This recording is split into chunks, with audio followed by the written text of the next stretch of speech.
You know what?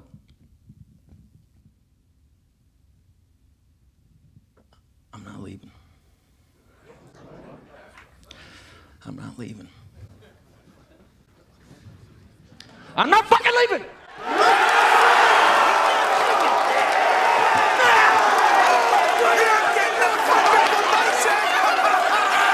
The show goes on! This is my home! They're gonna need a fucking wrecking ball to take me out of here! They're gonna need to send in the National Guard or fucking SWAT team, cause I ain't going nowhere!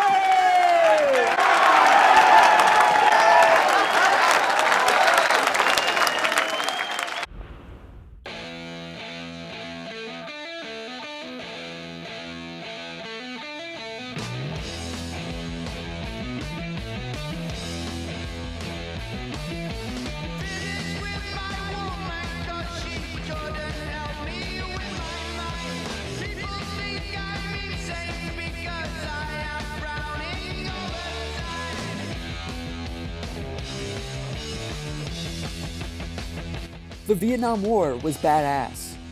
You had miniguns, choppers, napalm, M16s. You had real-life Black Ops going on. Can you honestly tell me that this doesn't look like fun? Nam was just guys being dudes. It was just hiking through the jungle with the boys and listening to the best music of all time. If you weren't listening to Fortunate Son, you were just hearing the sound of an entire jungle being carpet bombed. Or you got to sit from the comfort of a helicopter raining molten capitalism down on the Viet Cong. It was badass, and it was fun. I mean, everyone was too fucked up to not be having fun.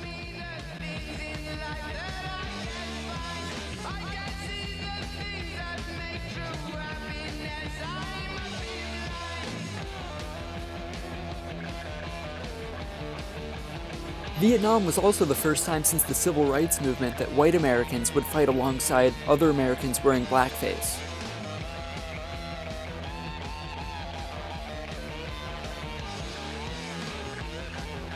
You and the boys were just hiking through the jungle until you found a gook. Oh, we got a gook. Oh, we got a gook. Oh, that's beautiful. We really caught him with your pants down. Okay, I think you got him. Well, that was quick. First thing out, he got a gook.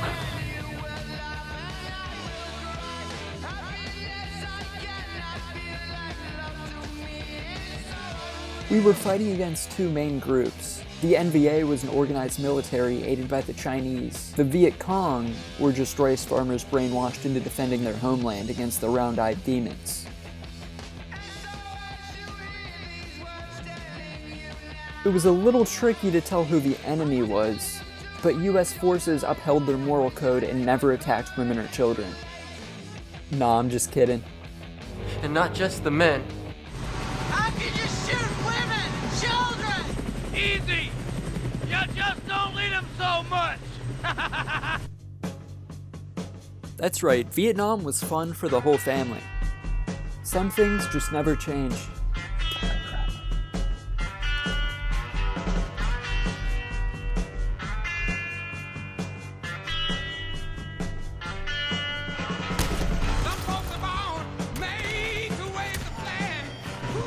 Anyone who runs is a VC! Anyone who stands still is a well-disciplined VC! Hey, is this a civilian or a soldier? What's the difference? Oh yeah, and the helicopters? Badass. Imagine just cruising over the jungle, spraying down gunfire. You couldn't miss, it was like hunting in a zoo. And with those doors open, you weren't hearing a damn thing. That music was to strike fear into the trees. I mean civilians. I mean Viet Cong. The VC had tunnels everywhere.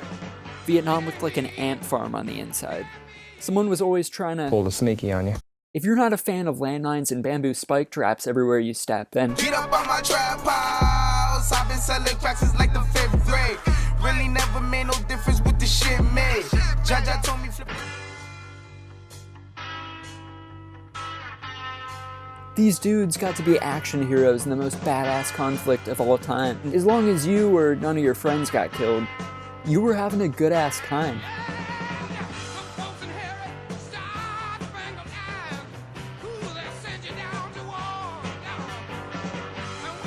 Go hunting in the woods with your bros for a few weeks, then go party on the beach for a while, barbecuing, drinking, playing volleyball. Then you just get back in the chopper for your next mission.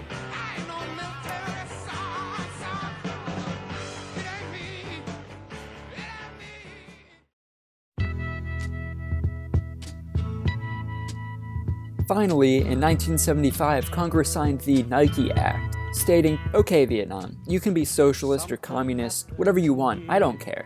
In return, though, you have to make the US cheap shoes and clothing for the next 50 years. Oh yeah, and also we're not going to pay your people enough to eat." Vietnam said, That's what we've been waiting for! It's what we wanted all along.